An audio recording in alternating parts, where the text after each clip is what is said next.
بسم اللہ الرحمن الرحیم۔ حضرت یوسف بن نون علیہ السلام 1350 قبل مسیح مصر میں پیدا ہوئے اور ان دنوں وہاں فرعون کی حکومت تھی۔ آپ کا بنی اسرائیل سے تعلق تھا اور حضرت موسیٰ علیہ السلام کے خادم خاص تھے، چنانچہ ان کی حیات طیبہ کے واقعات میں آپ کا باکثرت تذکرہ ملتا ہے۔ روایت کے مطابق آپ حضرت یوسف علیہ السلام کے پڑپوتے تھے۔ مورخین نے آپ کا نسب یوں بیان کیا ہے: یوسف بن نون بن فراہیم بن یوسف بن یعقوب بن اسحاق بن ابراہیم علیہ السلام۔ گو کہ اللہ تعالیٰ نے قرآن کریم میں آپ کا بطور نبی ذکر فرمایا ہے اور نہ ہی کہیں آپ کا نام آیا ہے۔ تاہم سورہ کہف میں 2 جگہ حضرت موسیٰ علیہ السلام کے ایک نوجوان رفیق خاص کا ذکر ہے، اور حضرت ابی بن کعب سے روایت ہے حضور صلی اللہ علیہ وسلم نے فرمایا وہ یوسف بن نون ہی ہیں۔ حضرت موسیٰ علیہ السلام اللہ تعالیٰ کے حکم سے بیت المقدس آزاد کروانے کے لیے قوم عمالقہ سے جہاد کرنے گئے تو بنی اسرائیل نے لڑنے سے انکار کر دیا اور کہا تم اور تمہارا پروردگار لڑے، ہم تو یہیں بیٹھے ہیں۔ اللہ تعالیٰ نے اس سرکشی پر انہیں صحرائے طیٰ میں قید کر دیا، جہاں وہ 40 سال تک بھٹکتے رہے۔ حضرت موسیٰ علیہ السلام، حضرت ہارون علیہ السلام اور حضرت یوسف بن نون بھی ان کے ساتھ تھے۔ بنی اسرائیل کے وہ تمام لوگ جنہوں نے جہاد سے انکار کیا تھا اس طویل عرصے میں مر کھپ گئے۔ ایک دن اللہ تعالیٰ نے حضرت موسیٰ علیہ السلام کو حکم دیا کہ بنی اسرائیل کے 12 قبائل میں سے ہر قبیلے کا ایک نقیب مقرر کر دیں اور انہیں اپنے قبیلے کی قیادت و رہنمائی، جہاد کی تربیت اور دیگر معاملات کی ذمہ داری دے دیں۔ دراصل یہ ساری تیاری قوم عمالقہ سے جہاد کے لیے تھی۔ قرآن کریم میں ارشاد باری تعالیٰ ہے اور اللہ تعالیٰ نے بنی اسرائیل سے عہد لیا اور انہی میں 12 سردار بنائے، اور اللہ نے فرمایا میں تمہارے ساتھ ہوں اگر تم نماز قائم کرو، زکوٰۃ ادا کرو اور میرے رسولوں پر ایمان لاؤ، ان کی توقیر کرو اور اللہ کی قرضہ حسنہ دو تو میں تم سے تمہاری برائیوں کو دور کر دوں گا اور تم کو ایسے باغات میں داخل کروں گا جن کے نیچے نہریں بہتی ہوں گی۔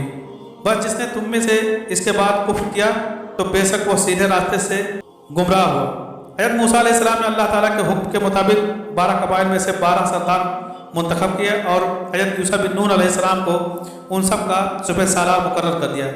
ابھی وادی طیٰ کی سزا کی مدت پوری بھی نہیں ہوئی تھی کہ پہلے حضرت ہارون علیہ السلام اور پھر 2 سال بعد حضرت موسیٰ علیہ السلام انتقال فرما گئے۔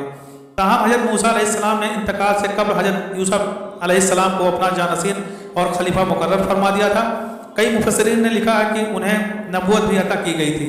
حضرت یوسف علیہ السلام نے سپہ سالار کی حیثیت سے بیت المقدس کی آزادی کے عظیم مقصد کو سامنے رکھتے ہوئے بنی اسرائیل کی جنگی تربیت زور و شور سے جاری رکھی۔ بنی اسرائیل کو وادی طیٰ میں اللہ تعالیٰ کی جانب سے من و سلوہ مل رہا تھا، ان کی کوئی معاشی سرگرمی تو تھی نہیں، سو انہوں نے اپنا زیادہ تر وقت فن حرب سیکھنے میں صرف کیا اور جلدی ہی جنگی داؤں پیچ میں مہارت حاصل کر لی۔ صحرائے طیٰ میں قید کے 40 سال پورے ہوئے تو اللہ تعالیٰ نے حضرت یوسف علیہ السلام کو حکم دیا کہ بنی اسرائیل کو ساتھ لے کر ارض مقدس کی جانب جاؤ اور قوم عمالقہ اور دیگر سے جہاد کر کے اپنے آباء و اجداد کی سرزمین آزاد کروا لو۔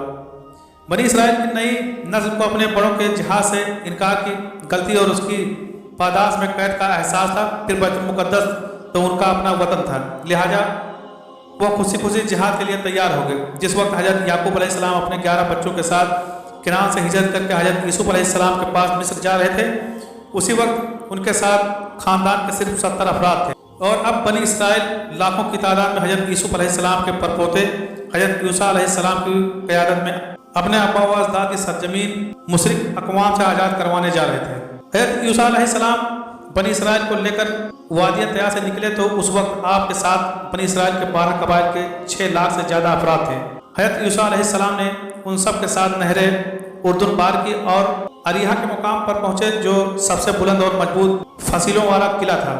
بنی اسرائیل نے 6 ماہ تک اس کا محاصرہ جاری رکھا اور پھر ایک روز قلعے کی دیوار کا کچھ حصہ گرا کر شہر میں داخل ہو گئے، جہاں گھمسان کی جنگ ہوئی۔ اسرائیلی روایت کے مطابق شہر کا محاصرہ جمعے کو بھی جاری تھا کہ سورج غروب ہونے کا وقت ہو گیا، جس کے بعد ہفتے کا دن شروع ہو جاتا، جس میں بنی اسرائیل پر جنگ اور شکار وغیرہ پر پابندی تھی۔ تو حضرت یوسف علیہ السلام نے فرمایا اے ہفتے کا دن تو بھی اللہ کے حکم کا پابند ہے اور میں بھی، بس اے اللہ اس سورج کو غروب ہونے سے روک دے۔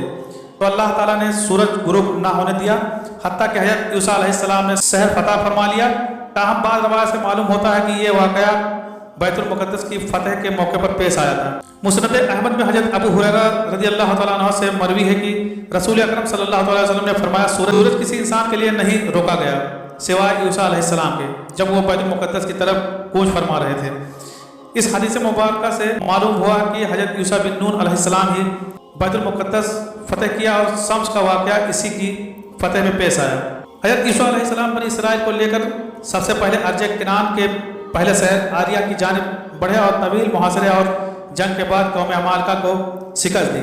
इसके बाद किनान के दूसरे शहरों को फतह करते हुए अर्ज फ़लस्तीन में दाखिल हो गए। इस तरह अल्लाह अज़्ज़वजल ने अपना वादा पूरा करते हुए किनान, फ़लस्तीन और शाम तक का पूरा इलाका बनी इसराइल के हवाले कर दिया। अल्लामा इब्न कसीर ने लिखा है कि इस जंग में बेशुमार दौलत हाथ आया, 12,000 मर्दों और औरतों को तहत किया गया। बहुत से बादशाहों से जंग छिड़ी। कहा जाता है कि हज़रत यूसा अलैहिस्सलाम ने शाम के 31 बादशाहों पर गलबा पाया था। अल्लाह ताला ने हज़रत यूसा अलैहिस्सलाम की क़यादत में बनी इसराइल को ज़बरदस्त फतह से हमकिनार किया और उन्हें अर्ज मुक़द्दस समेत उनके आबाई वतन का मालिक बना दिया।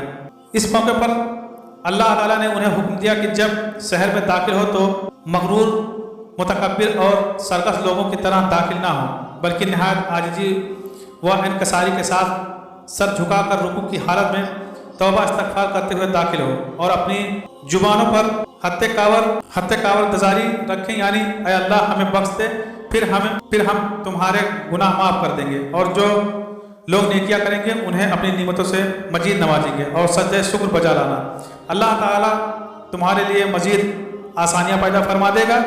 सूरह बकरा में अल्लाह अज़्ज़वजल फरमाता है, और जब हमने कहा कि इसी बस्ती में दाखिल हो जाओ और उसमें जहाँ से चाहो खूब खाओ पियो और दरवाजे में सजदे करते हुए दाखिल होना और हित्ता यानी ऐ अल्लाह माफ़ कर दे कहते जाना, तो हम तुम्हारे गुनाह माफ़ कर देंगे और नेकी करने वालों को और ज़्यादा देंगे।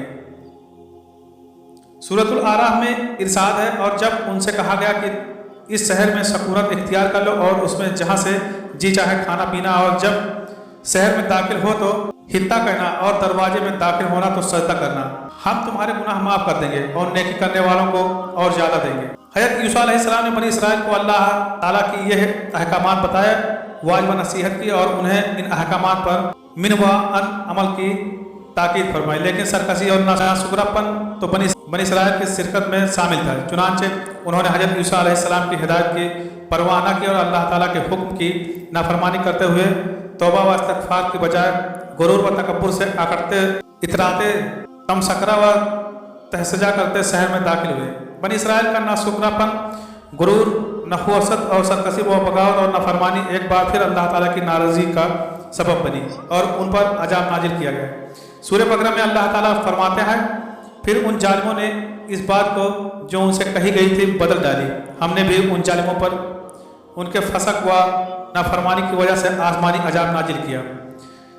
सूरतुल आराफ में इरशाद बारी है, मगर जो उनमें जालिम थे उन्होंने इस लफ्ज़ को जिसका उनको हुक्म दिया गया था बदल कर उसकी जगह और लफ्ज़ कहना शुरू किया, तो हमने उन पर आसमान से अजाब भेजा, इसलिए कि ये जालिम जुल्म करते थे। हज़रत अबू हुरैरा से मरवी है कि रसूल अकरम सल्लल्लाहु अलैहि वसल्लम ने फरमाया, बनी इसराइल को ये हुक्म दिया गया था कि शहर में निहायत आजिज़ी से दाखिल हो और अपनी जुबान से हित्ता हित्ता कहते जाओ, यानी इस्तग़फ़ार करते रहो। लेकिन उन्होंने ये कहा कि ज़मीन पर घसीटते हुए दाखिल हुए और हित्ता को छोड़कर हफ्ता फिर सारा कहना शुरू कर दिया, यानी दाना बाली के अंदर है। यानी उन्होंने अल्लाह से तौबा और माफ़ी की बजाय गंदम और जौ की फरमाइश कर दी। इससे उनके सरताबी व सरकशी और अहकाम इलाही से तमस्कुर व अस्तहजा का अंदाज़ा किया जा सकता है। दरअसल जब कोई कौम अखलाक व किरदार के लिहाज से जवाब पजीर हो जाए, अहकाम इलाही का मजाक उड़ाने लगे, गुरूर, तकब्बुर, सरकशी व नाफरमानी में मुब्तला हो जाए, अपने रसूलों के अहकामात मानने से इनकार कर दे, तो फिर आसमानी अजाब का आना यकीनी है। बनी इसराइल पर जो अजाब नाजिल हुआ वह ताउन की शक्ल में था, जिसमें 70,000 लोग मारे गए। कुर्तबी नबी करीम सल्लल्लाहु अलैहि वसल्लम ने फरमाया कि ताउन उस रज्जा और अजाब का हिस्सा है जो तुमसे पहले बाद लोगों पर नाजिल हुआ। तुम्हारी मौजूदगी में किसी जगह ताउन फैल जाए तो वहाँ से मत निकलो, और अगर किसी और इलाके की बाबत तुम्हें मालूम हो कि वहाँ ताउन है तो वहाँ मत जाओ। इनमें से एक जमात जो हज़रत यूसा अलैहिस्सलाम की हिदायत पर अमल पैरा थी पैदा रही, वो ताउन से महफूज रही। हज़रत यूशा बिन नून अलैहिस्सलाम को अल्लाह ताला ने अजीम कामयाबियों से हमकिनार फरमाया। बनी इसराइल का अर्ज मुक़द्दस पर कब्जा मुस्तहकम हो गया और वो उसमें अमन व इत्मीनान से रहने लगे। तो अल्लाह ताला ने हज़रत यूशा अलैहिस्सलाम को अपने पास बुला लिया। उस वक्त उनकी उम्र 127 साल थी। आप हज़रत मूसा अलैहिस्सलाम के बाद 27 साल हयात रहे। आपका इंतकाल अर्ज किनान में हुआ और अपने आबा व अजदाद की कबूर मुबारक के पास तदफीन हुए। आमीन या रब्बुल आलमीन।